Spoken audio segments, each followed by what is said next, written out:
Welcome to the Metabolic Link, a medical and science-focused podcast that explores the common thread of metabolism in health and disease. This is where science meets society. Welcome to the Metabolic Link. I'm your host, Victoria Field, and I'm the co-founder of Metabolic Health Initiative, which is the overarching organization to this podcast, to Metabolic Health Summit, the medical and scientific conference that we put on, and to the Metabolic Initiative, which is the medical education platform we put together dedicated exclusively to metabolic health and therapy, which is open to the public, but also allows for medical health professionals to be able to earn CMEs, continuing medical education credits, for watching the very latest science on metabolic health and therapy. Be sure to check that out at membership.metabolicinitiative.com. You'll also find exclusive episodes of our podcast. But today we have an incredibly special episode ahead for you. Today I'm interviewing a metabolic therapy patient and an incredible mental health advocate. Her name is Lauren Kennedy West. Now, Lauren is a social worker who was diagnosed with schizoaffective disorder in 2016 at the age of 25. She has become really a prominent voice in mental health and schizophrenia advocacy through her YouTube channel, formerly called Living Well with Schizophrenia, which has garnered over 40 million views and over 300,000 subscribers.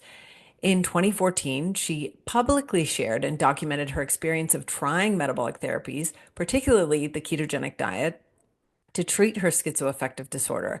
And it has completely changed her experience of her illness and her life. Her channel is now called Living Well After Schizophrenia, and she is dedicating her advocacy to bringing this therapeutic intervention to as many others as possible.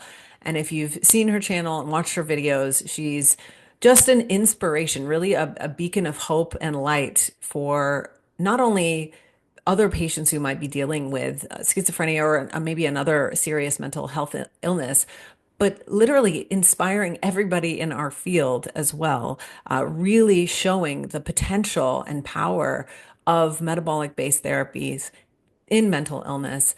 And I am just so thrilled to have her on the podcast today because she's got such an important journey. And this piece of our podcast, our medical education platform, all the things that we do is so critical to sharing to the world. And I can't thank Lauren enough for the courage that she had to go public with this information, because she is helping so many people in doing that, in sharing this journey that she's been on. And I'm thrilled to be introducing you to her today. I also want to mention that Lauren is going to be joining us on our medical education platform, the Metabolic Initiative, for a live Q&A on Wednesday, December 18th at 12:15 PT, 3:15 ET. Be sure to be there. If you have any questions after watching this episode, you're going to be able to ask them directly to Lauren. So if you're maybe a psychiatrist, you want to learn more about her experience, maybe you're a patient yourself, or maybe just you simply are interested in metabolic therapy for mental illness and you want to hear more about her personal perspective and journey, this is a great opportunity to connect with her directly. Your first 7 days are completely free, so you can sign up and join us for free, cancel if you don't want to stay. But we would love to have you there. Go to membership.metabolicinitiative.com/west. That's membership.metabolicinitiative.com/west to sign up for that live Q&A, and I hope to see you there. Thanks so much, and enjoy this episode with Lauren Kennedy West. Lauren, thank you so much for being here today on the Metabolic Link. It's such an honor to have you, just in watching your story, your journey throughout the last year, especially, just because you've really, everything's changed for you, that I'm so excited to jump right in today. But thank you for jumping on the Metabolic Link. We appreciate you being here. Yeah, thank you so much for having me. Yeah, so it's been quite the journey for you since 2016. I'm sure it extends before that time period as well. Why don't we start from the beginning of, you've been dealing with schizoaffective disorder for some time, receiving an official diagnosis, if I'm not mistaken, in 2016. But share what this whole process has been like for you, I'm sure before even getting that diagnosis, and give people a little bit of backstory to what you've experienced along the way.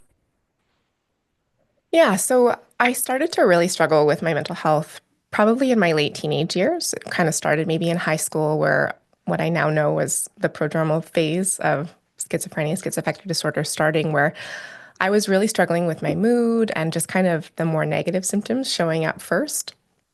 I didn't really start seeking out help though until my second degree program. So I was about 22 or so. And it got to a point where it was really, really debilitating. And I was struggling with thoughts of suicide basically constantly. And so, yeah, I decided to connect with the care team at my university, a therapist who then connected me with a doctor and a psychiatrist. And that began kind of a years long process of really struggling through symptoms that I did not understand, mood wise. And then it eventually ended up being psychotic symptoms as well, starting with, smells that I couldn't locate the source of. And then it began to be hearing voices and just kind of kept progressing. And yeah, it was a really, really difficult period where I just had no idea what was going on with my brain. And I also was not really finding any sort of treatment that was really addressing what was going on or easing the symptoms. But then, yeah, I did eventually get diagnosed with schizoaffective disorder in 2016. I would think I was 25. And that was helpful because that kind of made sense. It fit kind of the experience that I was going through. And it was nice to kind of know that, okay, there is something actually happening here. But at the same time, that then started this journey that I've been going through over the last almost decade now of trying to figure out, okay, what does this mean for my life? How do I make space for this? And how do I figure out how to live as well as possible with this illness? Yeah. Oh my goodness. I can't imagine what that was like going through that kind of shift of not really knowing what was sort of happening. Did the symptoms kind of come on gradually for you over time? And it sounds like slowly sort of infiltrated your life. If you can kind of give people a little bit of an idea of that kind of shift that happened for you, if you don't mind. Sure, yeah. So it was kind of hard to really put a finger on what exactly was happening because the symptoms did just kind of gradually evolve over that years long period. And it was also something that felt really scary. I felt like I couldn't really trust my experience of what was happening. And again, I just didn't understand. And that also led me to kind of keep things from my care team too and not be completely truthful about what I was experiencing because there was a fear of this stigma even within the medical system and maybe even like self stigma. I didn't want to admit that these things were happening because they felt really scary. And yeah, when you start to hear things that you understand are not really there, it's difficult to admit to that. You want to just kind of tell yourself, oh no, like someone was off in the distance saying my name or talking to me or that kind of thing. And yeah, so it was this difficult progression of coming to terms, I think, with accepting and then being able to share with my care team these distressing symptoms that I was experiencing. I can't imagine what you've kind of been through along the way to kind of get that initial diagnosis, and then talk a little bit more in depth about the treatment process along the way. And I'm sure it's been a challenge to maybe find, the right kind of care, the right therapist, but also, through medications and what that experience was like for you. It would be great to kind of hear a little bit more about from that time that you got diagnosed to maybe up until which we'll get into the metabolic therapy piece. But what has that years long process been like, kind of finding sort of a balance with it all? Yeah, so medication was really kind of the go-to frontline treatment offered to me kind of throughout this whole period. Even before schizoaffective, I tried various different kinds of medication, antidepressants, mood stabilizers, even antipsychotics. But post-diagnosis and understanding that it was primarily antipsychotic medication. But it was difficult trying to find one that was the most effective for me or had the least amount of side effects, because that is a really kind of big and sometimes awful component of taking these types of medications. And so trying to figure that out, what worked best for me and what was tolerable, was kind of a Yeah. long journey. I tried oral antipsychotics, I've tried the depot injection antipsychotics, because there were times where I was struggling so much with my illness, even while on medication, that I would have difficulties adhering or taking my medication regularly. And so I was put onto the injection to kind of deal with that. I was also, we tried ECT, electroconvulsive therapy, before to kind of get at hopefully the suicidal ideation that I was experiencing or through suicidal thinking, but that didn't really have much of an effect for me in a positive way. It kind of just left me with memory deficits. And Oh my yeah, it goodness. wasn't a great experience for me personally. I know it helps some people, but that was kind of the primary medical interventions. And then, of course, I was receiving therapy throughout this as well. But that was kind of the go-to. Yeah.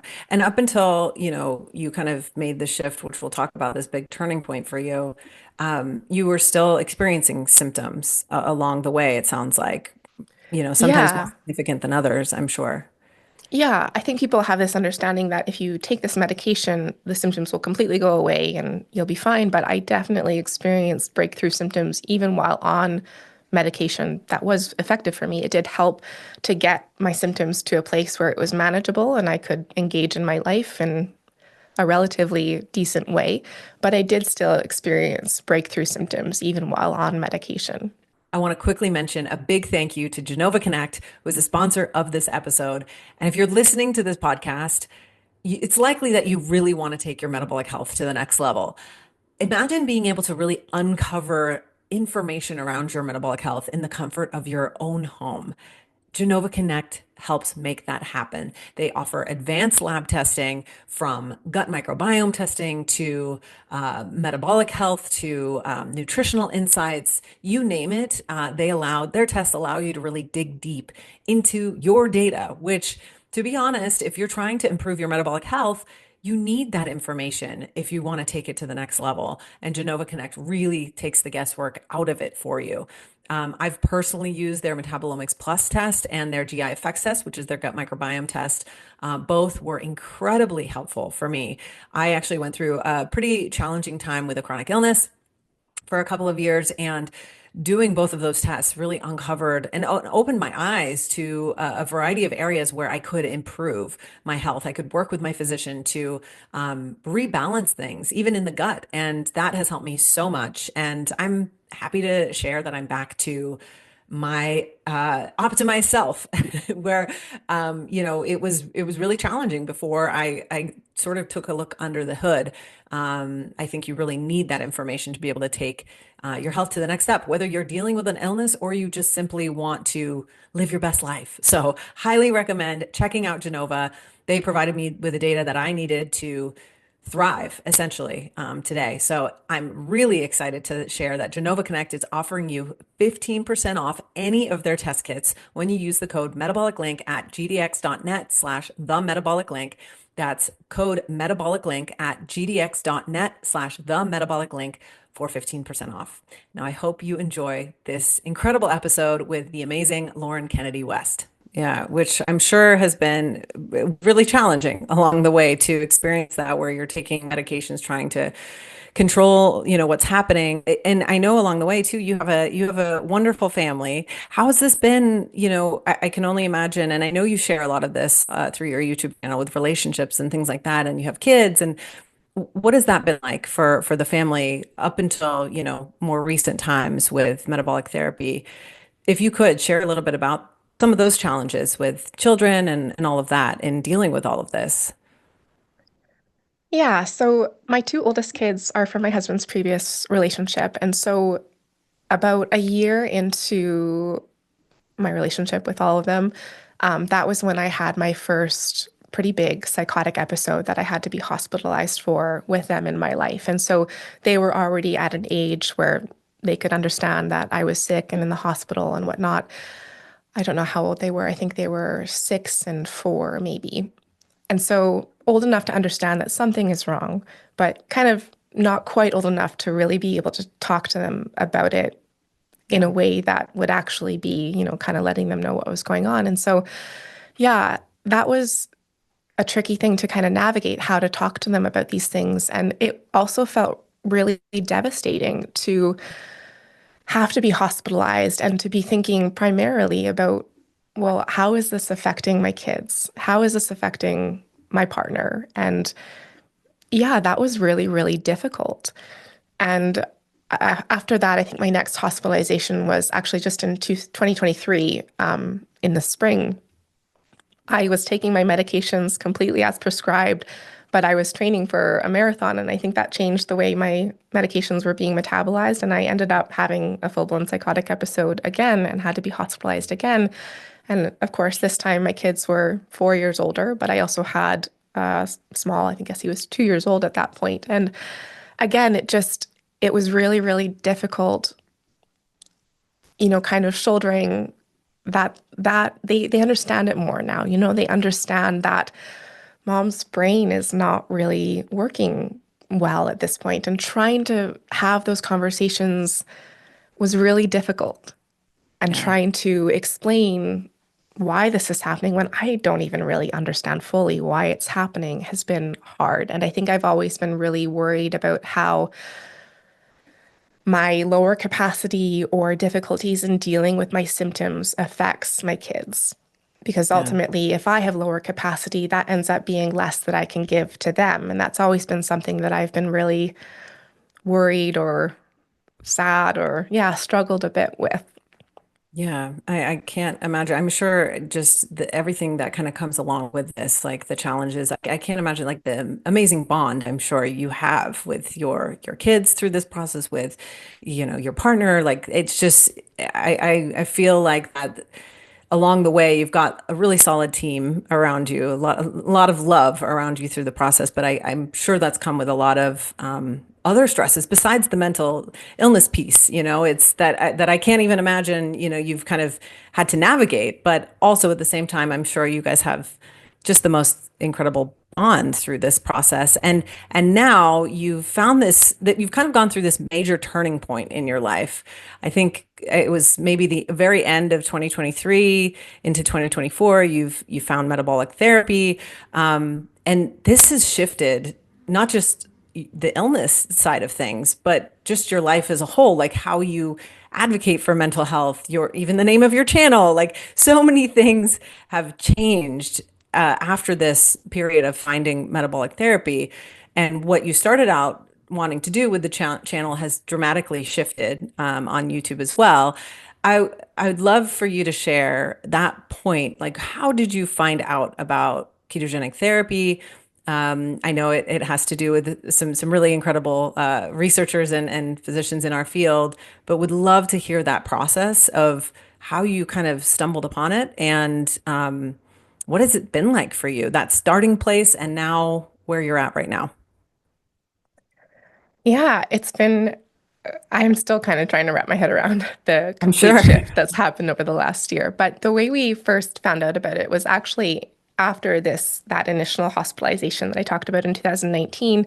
My partner kind of saw, okay, whoa, this is really big. And he kind of started to get curious about, well, is there a better way to manage this or to deal with this? And he took out a book from the library. I think it was called Gut and Psychology Syndrome by Natasha Campbell McBride. And in that, she mentions keto as an option. And so that was kind of the first time we heard about it and got a little bit curious. And actually, the beginning of 2020, we decided to give it a shot. That said, we didn't know really anything about using keto in a medical context, as an actual therapeutic intervention for mental illness. And so we did so many things wrong, and yeah, did not do a good job of it. And then the pandemic hit and we were like, well, let's scrap it. But we always kind of remained a little bit curious. And we then heard about Dr. Christopher Palmer's book, Brain Energy, that came out, read through that, and asked him if he would come on our channel to talk a little bit more about his theory about mental illness as metabolic dysfunction and about his book. And so he came on in, I think it was February 2023, and we had a great discussion with him. And yeah, it kind of reignited our curiosity about this.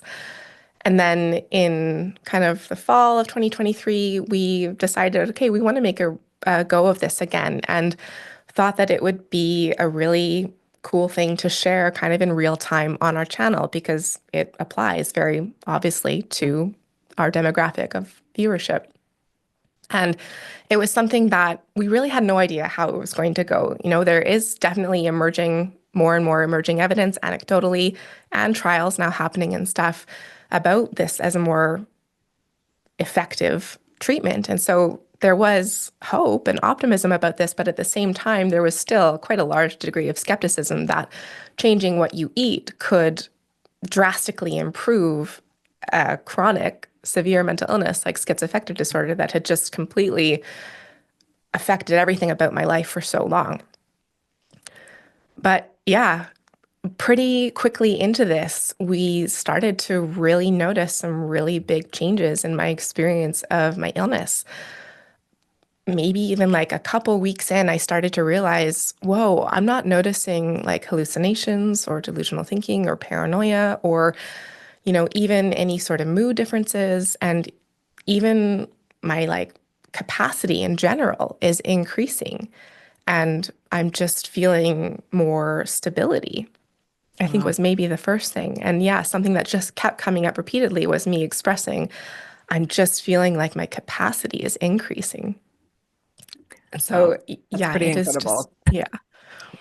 That's pretty incredible. So this was just in the first few weeks, like you start noticing pretty big shifts happening. And you've been on it throughout the course of this year, and you've been documenting this along the way. And you're now at a place where I think a little over maybe a couple of months ago, you started to taper your medications. Talk about how you got to that point, where you maybe realized, okay, this is the right time for you.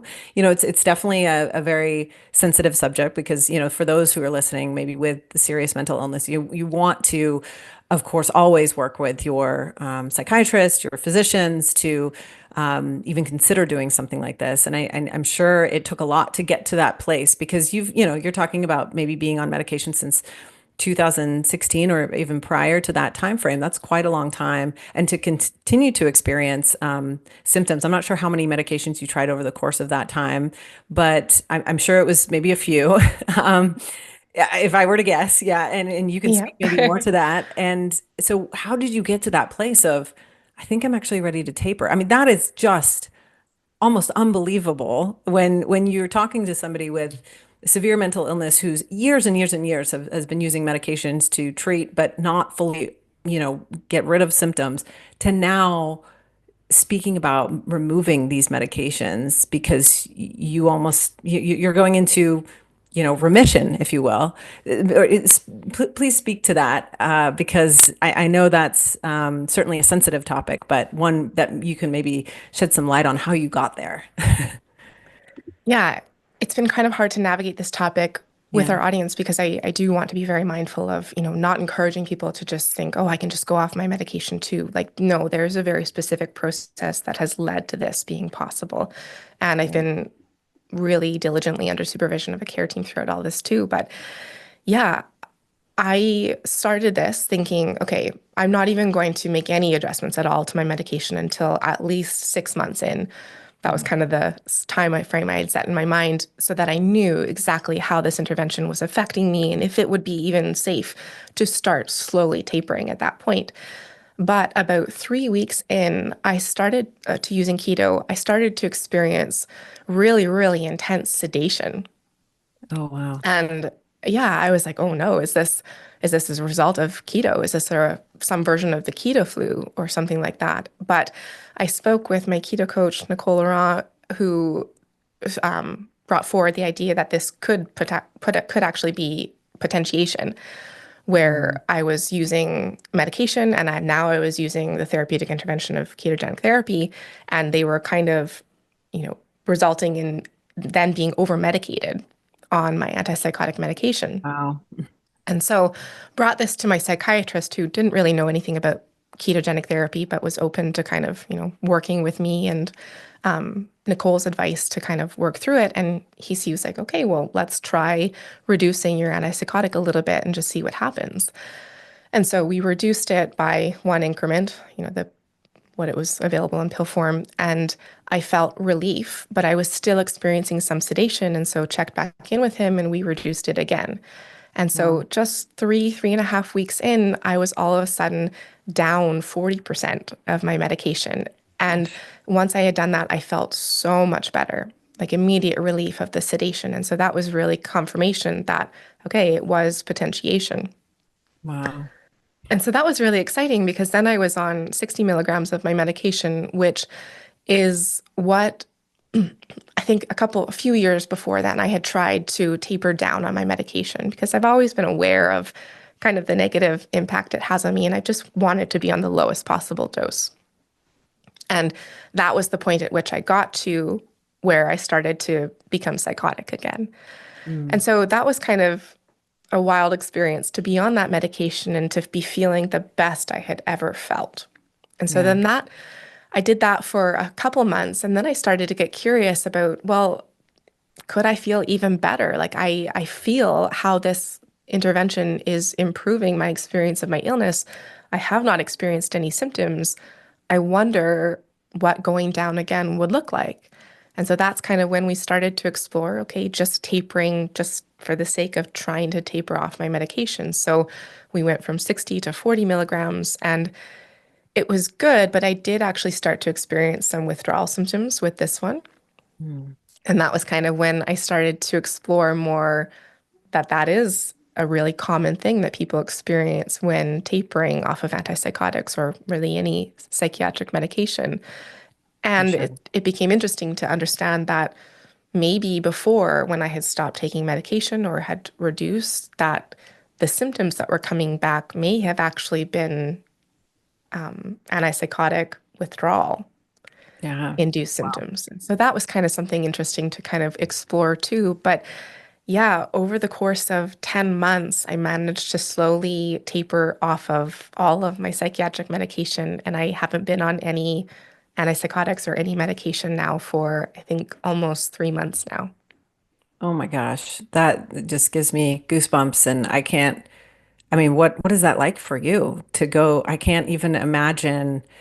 I mean, it brings me a lot of emotion to hear you completely off medication. What has the last 3 months been like for you?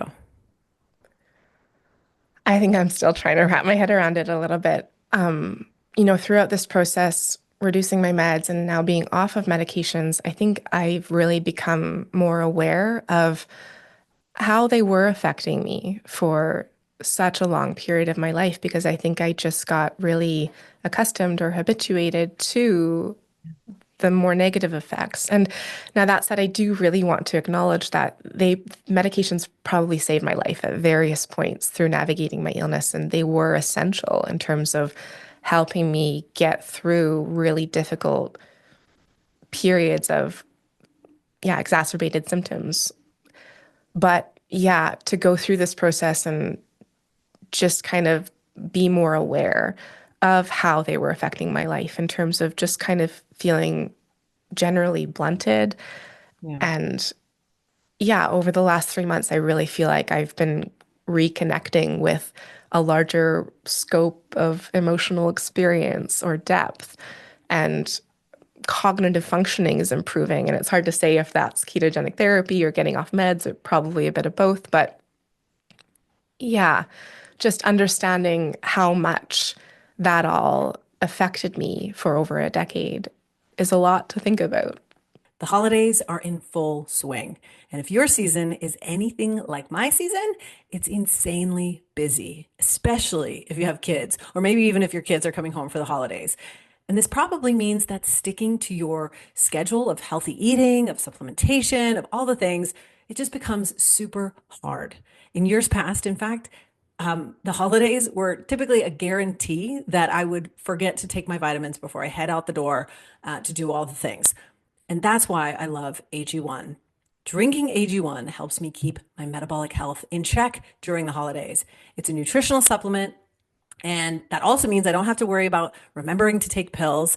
And it makes sure that my bases are completely covered during the holidays, but also well into the new year and beyond. What I love is it tastes great, and the travel packs make it super easy. You just put them in your car, or maybe in your suitcase for your holiday travel, or maybe even in your baby's diaper bag. But you figure it out, and AG1 makes it super possible to stick with it during this time of year. So, this new year, try AG1 for yourself. It's the perfect time to start a new healthy habit. And AG1 is offering new subscribers a free $76 gift when you sign up. You'll get a welcome kit, a bottle of D3K2 and 5 free travel packs in your first box. So make sure to check out drinkag1.com/metabolic link to get this offer. That's drinkag1.com/metabolic link to start your new year on a healthier note. Now back to our episode with Lauren Kennedy West. And you were on how many medications right prior to this transition? When I started this, I was only on one antipsychotic, but there have been periods throughout my illness of navigating polypharmacy as well on several antipsychotics, mood stabilizer, all, I'm yeah, sure. a bunch of stuff. Yeah, I'm sure. But the fact that you've been able to completely come off, are you still experiencing any kind of symptoms at this point? I know you recently addressed that in a recent video, I think titled, Are You Still Hearing Voices or something along those lines, which I just, my hat's off to you and the detail that you are publicly sharing out there. I can't express how many lives I know that you're impacting through doing that. People that probably just watch, in the and don't maybe come forward, that you've just dramatically changed the way people are perceiving mental illness, but also metabolic therapy. But yeah, in terms of symptoms, what do you experience at this point? I don't really experience any symptoms. Wow. And I think I even have a hard time even like believing that myself going through it because that just hasn't been remotely my reality for over a decade. And so I Wow. do sometimes question, well, am I just not noticing? Do I not have insight into what I'm experiencing? Like, is this all a big delusion? But it's not. Like, I'm very, very stable and confident that I'm not experiencing symptoms. And, my partner and people in my life are able to also kind of give that confirmation that no, your capacity is really increasing, functioning at a level I didn't think would ever be able to. And yeah, it's hard to describe what that experience is like of not experiencing any of those debilitating symptoms anymore. Wow. That's just amazing.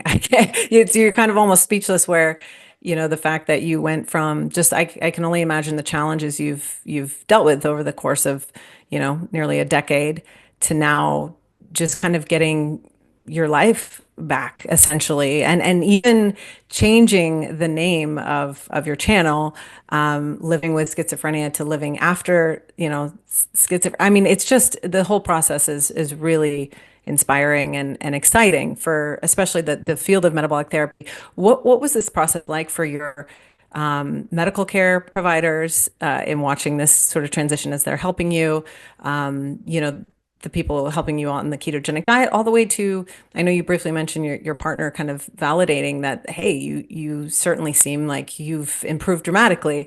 But what has this process been like for your circle, your sort of foundation around you to witness what has happened?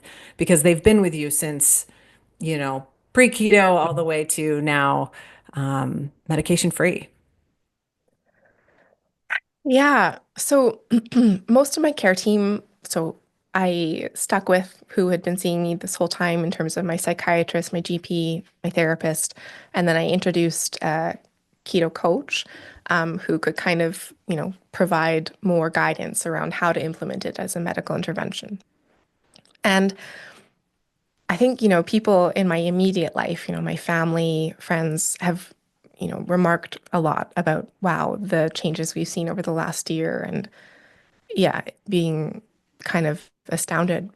My care team, my psychiatrist, I'm not really sure. And it's interesting. And I think it's a little bit reflective of maybe the broader community, broader people who are watching this process who maybe are a little bit skeptical or yeah, maybe just feeling like it's almost too good to be true. And I don't think that my psychiatrist necessarily thinks that, but he hasn't been super involved in Mm. terms of, being curious about this as an intervention that maybe could be brought to other people or anything. Yeah, and I think that that's something that's been interesting having shared this whole experience in real time on the internet, where I thought that as soon as I started to experience intense positive benefits from this, that there would just be this resounding joy and hope emanating throughout the community of, wow, this could change so many people's lives, or this could change my life and I could implement this. And there absolutely has been a lot of that where people are feeling inspired to make similar changes or to try this out for themselves or have tried it out to great success. But at the same time, there also has been a large amount of people who I think maybe feel a degree of fear with this new proposition of a shift in how we think really about mental health and mental illness, and almost this feeling of a challenge or a threat to things like identity. And I think Mm. that that probably extends to clinicians as well, where, we have come a long way in terms of our understanding of how to treat mental illness, and especially for patients who have really come to understand, okay, this is what it means for me to be a good patient.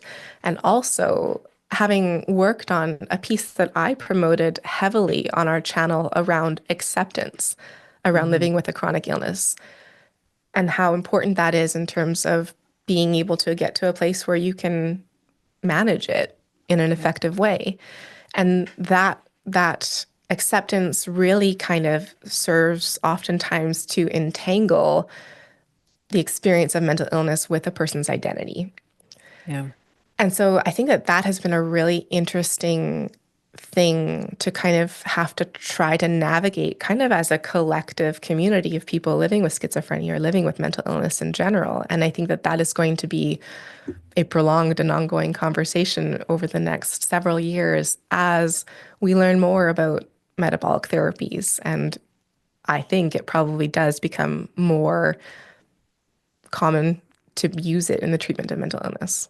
But yeah, I think that that also has taken place at the clinician level too, where Yeah. there's almost a feeling of this can't be the way to do it because I've invested so much time and energy and care with my patients trying to address it this way I've been told is right. And then almost when you kind of start to learn, oh, that could actually be a little bit harmful in some ways, Mm. could feel hard. And Yeah. so, yeah, understanding the various different things that we're facing in terms of figuring out what we need to work through in order to make this more mainstream or first line in mental health care has been kind of interesting. Yeah, it's very complex. It sounds Yeah. like we've got a lot of work to do, of course, which is why Yeah. we're what we're doing on the Metabolic Health Initiative side, why I know you're working with Metabolic Mind as well to like get this message out. But it's so interesting that you bring up identity in the process, both on the physician side as well as maybe the patient side, just because for so long, it's been taught a certain way. Metabolism unfortunately hasn't really been a part of the conversation. Metabolic health hasn't really been a part of the conversation. The beautiful thing is, any physicians or psychiatrists that are listening to this is maybe an opportunity to explore, right? Explore the potential of a metabolic therapy that, maybe not so much sets aside everything you've learned, but could be used in combination with what you've learned to, improve the efficacy of maybe some of the medications. You experienced something where you had to slowly kind of taper back, right? Because the ketogenic diet was just so effective that you didn't maybe need as much medication. I mean, similarly with, type 2 diabetics, slowly over time, insulin needs to kind of come back, and I think we need to sort of shift our perspective around it's another powerful tool in the toolbox. It doesn't necessarily mean, as you've said, medications have saved lives, right? That's something that is incredibly important, but there's a powerful tool here that can be used in the comfort of your own home, out of your fridge. Why not explore that conversation? And so thank you for sharing that process. Were you going to say Yeah. something? Well, yeah, I just think that a lot of people watching have kind of taken what we've been sharing as, okay, it needs to be you're on team metabolic therapies or you're on team medication. And I just don't think it needs to be that polarized of a thing. Like you Yeah. said, it can just be an additional tool that can be used. I've shared myself that I'm not opposed to going back to needing or using psychiatric medication if my symptoms ever flare up and I need a bit of extra help Yeah. navigating that. They don't have to be just this side or just this side. We can figure out how to use them in a way that ultimately has the primary goal of just working toward the best quality of life possible for the patient. Right, exactly. I think at the end of the day, that's the goal, right? Is Yeah. quality of life, improving the patient at the end of the day, and just being open to learning new things. We're always learning new things, and the research around metabolic therapies is certainly is so exciting, especially within the mental health field. I mean, in your opinion, what are your thoughts on this emerging area of metabolic psychiatry experiencing such a profound transformation that you have? Where does this fit into the future of mental health care? In your opinion, what would you maybe like to see? Where's your head at on that? I think it's always been very siloed, the area of, mental health and mental illness, and that's never quite made sense to me. I have PCOS, polycystic ovary syndrome, and I also my doctors found a pituitary microadenoma years ago. And so I've always been curious that like there's got to be some connection here between this and my symptoms of my mental illness. And I've found pieces of, articles and stuff that hint at there being a link between all those things. But there's never been a place to explore that within the medical system. And I think that metabolic interventions or metabolic therapies kind of provide this beautiful way to look at it more holistically and as a big picture. My PCOS is kind of going away, like I never had a regular menstrual cycle. I never really had a menstrual cycle for years. And starting keto, it's regulated it. It's almost normal. It's still kind of not totally normal, but it's changing that aspect too. So there is something going on here that is affecting like the core of my health. Yeah, Something that can take away my mental illness symptoms and regulate my PCOS must be a foundational element. yeah. And so I hope that that can open the door to look at it all more holistically and to, yeah, bring mental illness more into broader health as opposed to being this kind of siloed thing that we don't totally understand and we'll just kind of throw medication that we don't totally know how it works Yeah, at. right. So, yeah, I feel a lot of hope for it, especially in terms of how effective it has been in terms of managing my symptoms of mental illness, which is something that no other form of treatment has ever been able to accomplish before. I don't know about you, but as a mom, sleep is such a precious thing. When you get it, that is. The unfortunate thing is, regardless of if you're a mom or not, most of us actually struggle with quality and quantity when it comes to rest. But there could be a simple fix to getting the 8 hours you need: magnesium. But not just any magnesium, mellow magnesium. Mellow Magnesium by Ned is a powerful super blend that contains the three most bioavailable and nutrient dense forms of chelated magnesium on Earth, the two most stress busting aminos, GABA and L-theanine, and over 70 trace minerals. 75% of Americans are actually deficient in magnesium. And this is a mineral that's super important, in fact, essential to hundreds of functions in the body. That means that there's 3 out of 4 chance that you are deficient. And guess what? Magnesium deficiency is a root cause of a whole host of modern ailments, from anxiety and depression to insomnia and stress. Mellow comes in 4 really delicious flavors, but what I really love is the company's transparency. Ned shares all its third-party lab testing reports, all there right to view on their website. Become the best version of yourself, even during the holiday season. Reduce your stress, get more sleep, and get 15% off Ned products with the code Metabolic Link.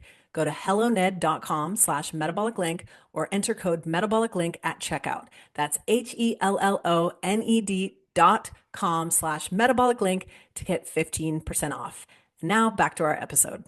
I think you're spot on. I mean, there's this common thread of metabolism that clearly you're experiencing side benefits, right, to this therapy versus side effects. So you're not just have been able to alleviate your mental health symptoms, but also you're experiencing, in terms of PCOS and just feeling better and just, I think in one of your videos, you're talking about your creativity is coming back and like all of these things are changing beyond just the mental illness piece, right? You just feel like to me, it sounds like you're thriving, which is in so many different ways, right? Which is pretty profound and really shows that metabolism is this common thread throughout many of these conditions that plague us today.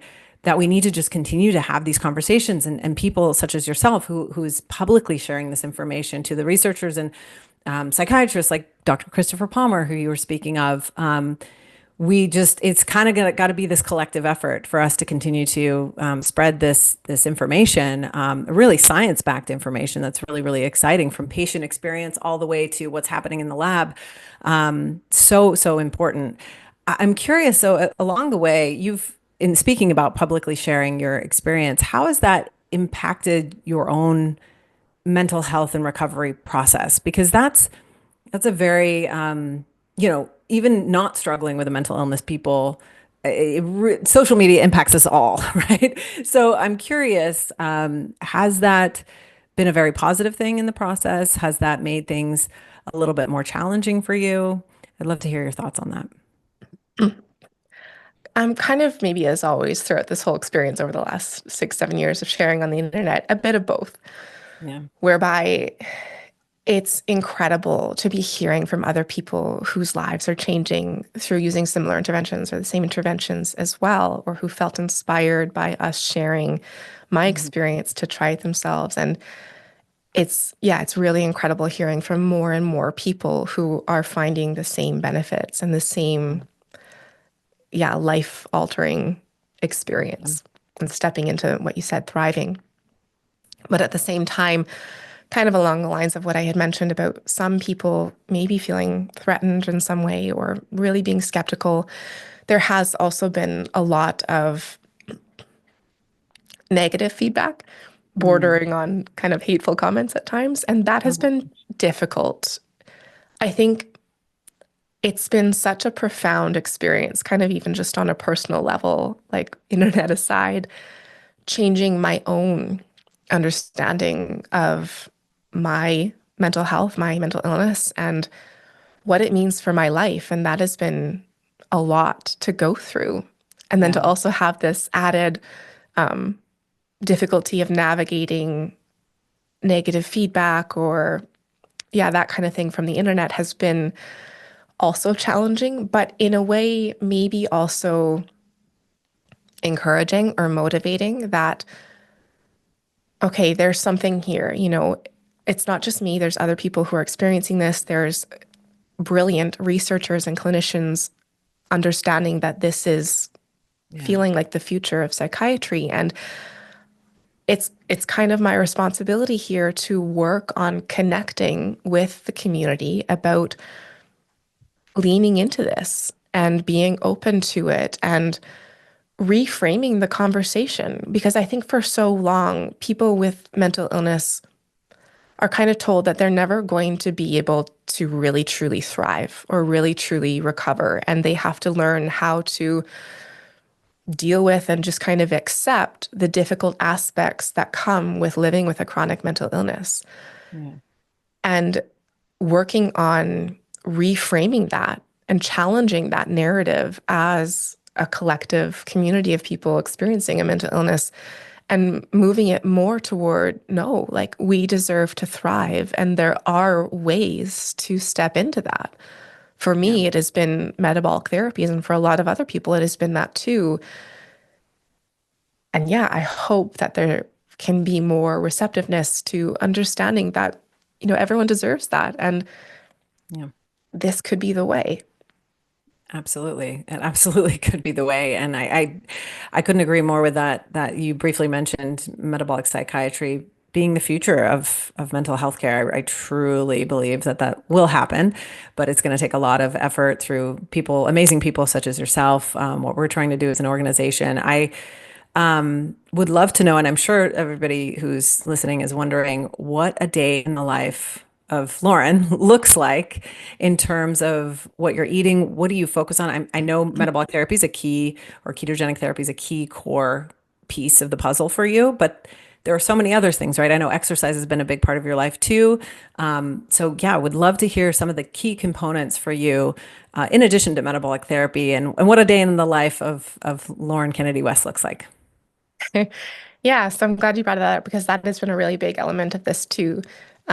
Focusing on exercise, that has always been an important thing to me. And I know that it's always helped me to manage my mental illness. And so it's interesting to learn more that maybe that was actually improving my metabolism to a degree. And that was the benefits I was receiving. But that's been really important to get really regimented about that. Sleep is something that I was never super great at in terms of, I mean, if you have young kids, you kind of know that nighttime is like the only Sure time do. you have for you. Yeah. And it's not, you don't want to go to bed when your kids go to bed because that's me time. But understanding that that's actually pretty important Yeah. is, regulating your circadian rhythm and getting enough sleep and whatnot and prioritizing that is super important. Abstaining from drugs and alcohol. Mm. So, alcohol is one of these weird things that is really socially acceptable. And Yeah. I knew that it always affected my experience of my illness. I never really felt great the day after or whatever, but it's just so a part of our social customs that, I would drink socially with friends or whatever. And yeah, it's been really impactful completely cutting that out and making sure to be really regimented about that too. I think that's a really important one that maybe doesn't get talked about enough. Yeah. Wow. And then, yeah, just things like stress management. This primarily shows up for me in terms of regular therapy. Yeah, trying to mitigate stress as much as possible with three kids and work and whatnot. And then, yeah, like even things like social engagement, trying to work on fostering meaningful relationships and stuff. And seeing this all really as a part of my treatment and my healthcare and understanding it from that context is kind of important.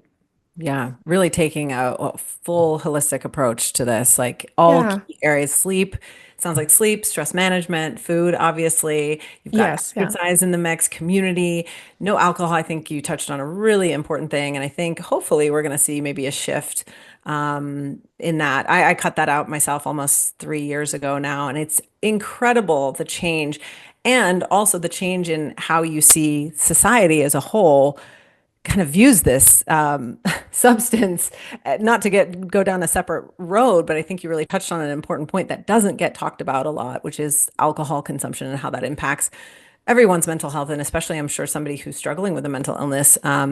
That's such an important piece, just in terms of how that affects us metabolically, is pretty profound. So, thank you for mentioning that piece to it as well.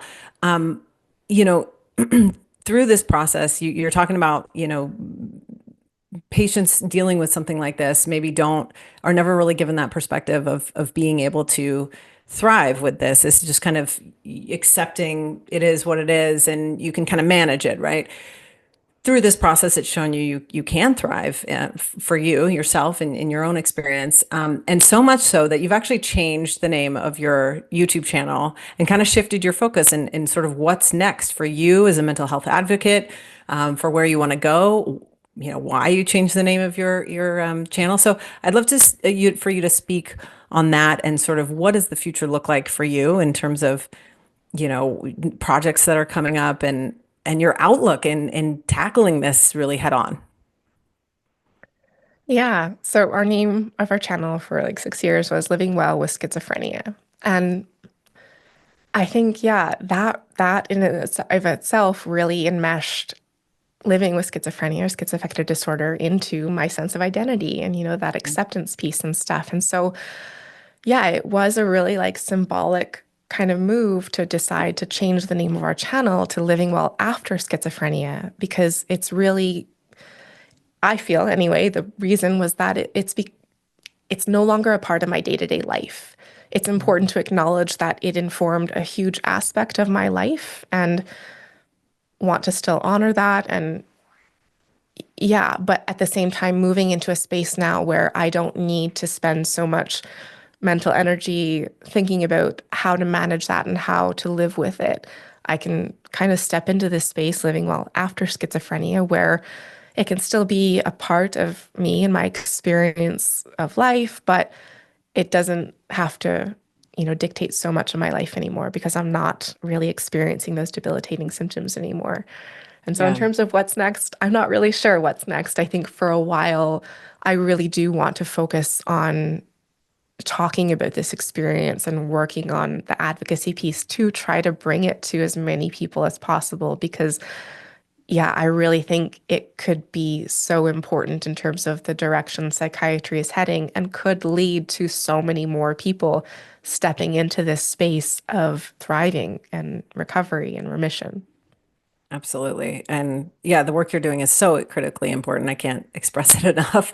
Big thank you from everybody in the field. I know I speak for everyone when I say thank you for having the courage to really talk about this journey because I know there is a lot of challenging stigma and weight that comes along with this, which shouldn't, but unfortunately navigating that can be really really challenging. So to have the courage to take something that I know has been so challenging for you over the years and turn it into something really a story of hope, of light, and somebody making one of the most profound impacts, not only on yourself, but so many others. I just applaud you for everything that you're doing, and would love to hear for those listening, maybe they've been newly diagnosed with schizophrenia or another serious mental health condition. Maybe they have tried every medication under the sun. They feel like they are losing hope. What advice, non-medical, of course, what advice would you give to that listener who maybe is just learning about metabolic therapy and is really feeling the things that you felt upon initial diagnosis and the process that you've gone through? I think that a component of the last year that has really improved my experience and my feeling of, thriving has been feeling more empowered over taking more control over my own life and my experience of my mental illness. And I think that that has been kind of a critical step in terms of allowing me to succeed through this intervention as well. We released a video not too long ago, kind of talking about how I think that this has been my experience, and I've heard from other people too, this experience of the idea of feeling like you're holding on until your next medical appointment. And, that's the hope and the holding on to that you have. And I get that. I deeply empathize with that. But and I came to this conclusion before even the last year that if that is the case, it's just never really going to allow you to recover. There needs to be this feeling of empowerment and taking ownership over your own care, because that's ultimately what is going to allow you to affect meaningful change in your experience of your illness. And that doesn't mean not working with your care team. Absolutely, they are still such an important resource, but to Mhm. view them more as a resource that you can use in terms of how you approach your own health care. Yeah. And that was a really critical component too, in terms of encouraging me to take full ownership over this experience and be able to fully dive into ketogenic therapy and all of the various other metabolic therapies that I talked about needing to make changes to as well. They are really big lifestyle changes, and that can feel big and daunting. But if you come at it from a place of, I want to do what I can to improve my own experience, Mhm. Yeah. that is going to ultimately be really empowering and allow you to be able to take these changes on. Yeah, that's great advice. I think I can only imagine sort of like the perspective shift, the things that you've learned about yourself and the world around you and through this whole process. And it sounds like you're just becoming more emotionally in tune with yourself and so many different things that insight is really, really helpful, I think, for other people who might just feel like they don't have that empowerment, like they've kind of lost a bit of that. But taking back, sort of ownership is a beautiful thing to say. And even as daunting and as big as you mentioned it can be, I think daily little steps, right, can lead the way. One, maybe listening to your channel is a great step, and making those small lifestyle changes in small chunks to Yeah. where you do start to feel that empowerment and get your power back. is just such great advice. So, so looking forward to our live Q&A. For those of you who are watching, we have a medical education platform called the Metabolic Initiative. It is for the medical provider, but it's open to the public. And Lauren is going to be joining us on December 18th at 12:15 PT, 3:15 ET, MST for us. So it's 1:15 for us. And it's going to be just a great discussion, a great opportunity to be able to ask Lauren questions about this whole process and journey. And I'm sure I could probably talk to you for another couple of hours about this, but time is limited. So we're really looking forward to having you on the platform on December 18th. And thank you again for sharing this incredible journey with us, for having the courage to use metabolic therapy, because that's kind of unmarked territory. Often people feel that, they don't have as many resources as they should, through that process. So it takes guts to kind of take that next step. And so thank you again for all the work that you're doing. Really excited to follow along with your journey, and excited to collaborate in the future. We've got conferences coming up, so would love to have you as an amazing platform speaker in something in the future there too, because I think you're doing such important advocacy work. And thank you for all you do, and for being on Thank the you. Metabolic Link. Yeah, thank you so much for having me and for all the work you guys are doing to bring this to more people too. And I can't wait for the Q&A. Absolutely. All right. Well, thank you all for watching, and I'll see you soon. Thanks, Lauren. Thanks. Bye. Thanks so much for watching this episode of the Metabolic Link. I hope you enjoyed that conversation with Lauren. She is just truly an inspiration and such a light in this world, to be sharing such a deeply personal journey that she's been on. That's truly beyond inspiring. And it's so exciting to see how much metabolic therapy has changed her life. And then it will be changing the lives of so many others because she's sharing that experience. So hope you enjoyed this episode just as much as I did recording it.